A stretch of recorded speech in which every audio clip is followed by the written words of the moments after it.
Hello everybody, this is YellowDemonHurlr back with the Beginner's Guide. So, we've finished the game, and it was intense. I've taken about a week and a half to sort out my thoughts, so here they are. If you've somehow reached this before playing the game, you should click off now and come back later, because there will be spoilers, both for the Beginner's Guide and for my machinima. You have been warned. Oh, and the footage you're seeing is from a game called Proteus. I find it to be a useful tool for calming yourself after an intense experience. So, the Beginner's Guide. First of all, I am almost certain that this game does not depict real events. The story flows too perfectly, and Davey's behavior during the end reveal doesn't make sense if this is truly an assemblage of games that he saw and played before ever sitting down to make the collection. The music is too unique and high quality to be taken from the stock tunes that a hobby programmer had lying around, and it can't be something Davey added because it's too closely entwined with the nature and tone of the levels. If this was a collection of games made by a real person named Coda, it would be illegal for Davey to sell it, and it would be counterproductive anyway. Davey's purpose in releasing these games is attention, not money. Putting a price tag on it is putting up a barrier between him and people who would give him attention.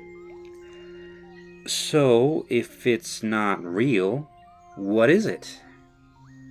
Well, that's up to you. To explain what I mean by that, I need to introduce some concepts. Author intent, death of the author, and everyone is Jesus in purgatory. Author intent is what a work means to the author. For example, George Orwell wrote Animal Farm as a satire of the Russian Revolution. He deliberately set up parody between his story and the events of history in order to make a point. That is the meaning he built into the book. Death of the author, in contrast, is a literary theory that holds that the meaning an author injects into his story, or the lack thereof, is irrelevant to the work's interpretation. The work stands on its own. The meaning of the piece is whatever meaning the reader finds. The author could write a story to mean one thing, and the reader could draw a completely different meaning from it. The Chronicles of Narnia, for instance, are widely considered to be an allegory for Christianity, something C.S. Lewis insisted that he did not intend. The free interpretation granted by death of the author has a corollary, known to TV tropes as everyone is Jesus in purgatory. This is the tendency to seek an allegorical meaning in works where no such meaning exists. To illustrate, consider a story about a boy who has to pass an angry neighborhood dog in order to get to school. Let's say the author writes the story because he thought it would be interesting to explore the boy's experience. Pretty simple. Then along comes a reader who says, "Ah, I get it. The boy represents Jesus as he passed through purgatory, which is the dog."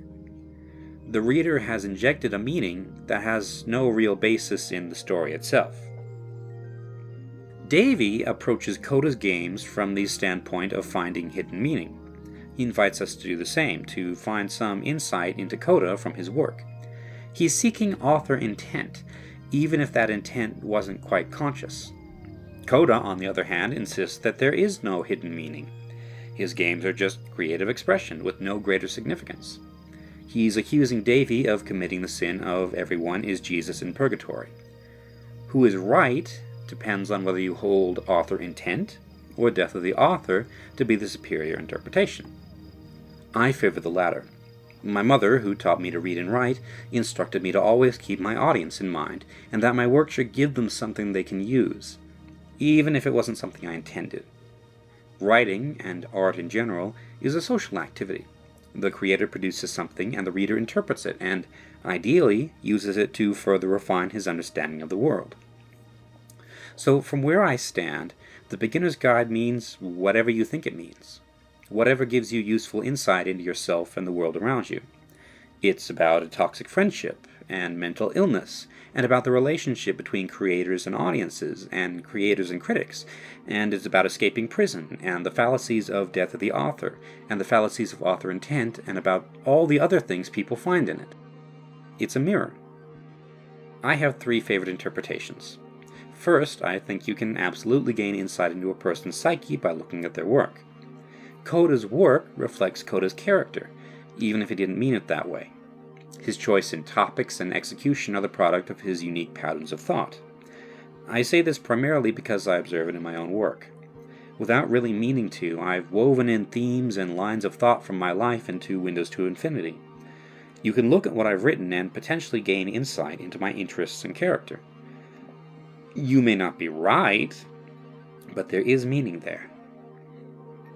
Second, I think the beginner's guide is about faith and moving forward.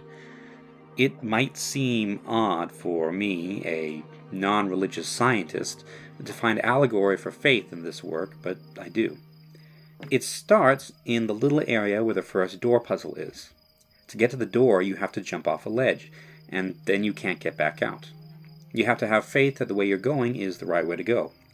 Similarly, to pass the door puzzle, you have to trap yourself between two doors and have faith that you'll find a way out afterwards.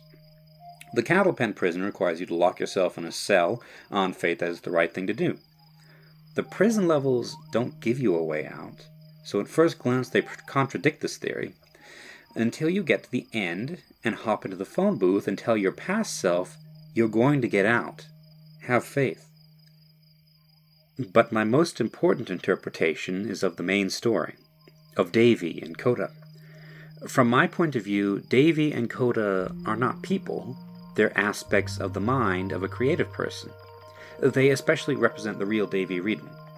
Coda is Wreden's creative side, the raw, unshaped impulses that give rise to weird and original material. He creates for the sake of creating, with no deeper purpose in mind. His creations are purely for himself. We, the audience, are of no interest to him. He may even view us with hostility. The character of Davey is Wreden's social side. He seeks connection and attention, sometimes to a fault. He modifies what Coda creates so that it's accessible to people other than Coda. He makes the games playable and adds goals and purpose. He invites us to participate in these games and helps us overcome the standoffish mazes and prisons Coda sprinkles throughout. Davey is Wreden, or any creator, taking the raw material from his creative Coda side and shaping it into something that's useful to other people. And Coda hates it. Davey's obsessive quest for attention and recognition, and his alteration of Coda's work to fit traditional forms and to be more palatable for broad consumption, stifles Coda's creative energy. It takes so much effort to feed Davey that making games starts to become painful. The desire to create slips away. The tension between Davey and Coda is the tension Wreden experiences between a desire to create what he wants to create and a desire to share his work in a way that conforms to audience expectations and thereby gain recognition. Wreden wrote a blog post on Galactic Cafe, which is now only accessible by Wayback Machine, about how the success of the Stanley Parable came not only with validation, but crippling insecurity. Davey is that insecurity personified. I kind of know the feeling. Nowhere as acutely as Wreden does, but I recognize his difficulties. Not very many people have seen my machinima, but I still agonize over it. I have since before I released it.